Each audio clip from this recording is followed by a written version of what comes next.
Good morning, students. Good morning, students. Myself Abhishek Sharma from Mount Litra Z School, Jhansi. Today we are continuing second chapter of class 12th IED, that is Indian Economic Development. So I have already mentioned today's topic, that is Green Revolution. What were its benefit? What were the risks involved in this green revolution? Why government is giving a subsidy, and many were in favor and many were against of giving subsidy.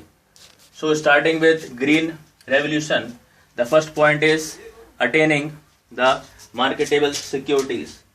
So students, green revolution resulted in marketable surplus. Marketable surplus here refers to that part of agricultural produce which is sold in the market by the farmer after meeting their own consumption requirement. The thing which means that the thing which is remaining by farmer and he tries to sell them in the market and attain good money from it. So growth in the agriculture output makes a difference to the economy only when a large proportion of his increase is sold in the market. Fortunately, a good proportion of rice and wheat produced during the time of Green Revolution period was sold by the farmers in the market. Now, what is buffer stock?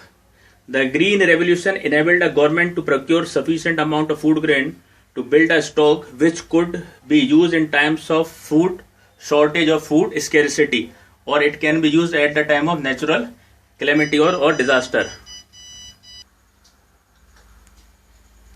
Third, benefit to low income group, that is LIG. So students, as a large proportion of food grain was sold by the farmers in the market, their price declined relative to the other item of consumption. The low income group, who spends large percentage of their income on food, benefited from the decline in the relative price. Now, what were the risks involved under the Green Revolution? So first is risk of pest attack. The high yielding variety crop were more prone to attack by pests, so there was a risk that small and marginal farmer who adopted this technology could lose each and everything in case of a pest attack. However, this risk was considerably reduced by the services rendered by the research institute. Second, risk of increase in the income inequalities. High yielding variety seeds, fertilizers, pesticides were actually expensive one, and they can be only easily arranged by the rich class farmer. So the low income group farmer could not avail them. So this was leading to increasing the gap between the rich farmer and the poor farmer. Now the next topic is subsidy. Subsidy is a concession or type of a discount or type of a rebate which government offers to the weaker section of the society for their welfare and for their betterment. Now some believe that it is good, so they are in favor, and some believe that it is a wastage, so they were against. Now how subsidy proved to be in favor? Government should continue this with agriculture subsidy, as farming in India continues to be a risky business or venture. Second, majority of farmers are very poor and they will not able to afford the required input without the subsidy. Third, eliminating the subsidy will increase the income inequality between the rich and poor farmer and will violate the ultimate goal of the equity.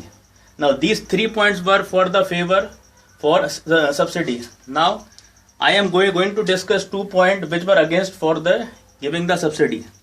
According to some economists, subsidy were granted by the government to provide an incentive for the adoption of new technology. So after the wide acceptance of technology, subsidies should be phased out as their purpose is served or over.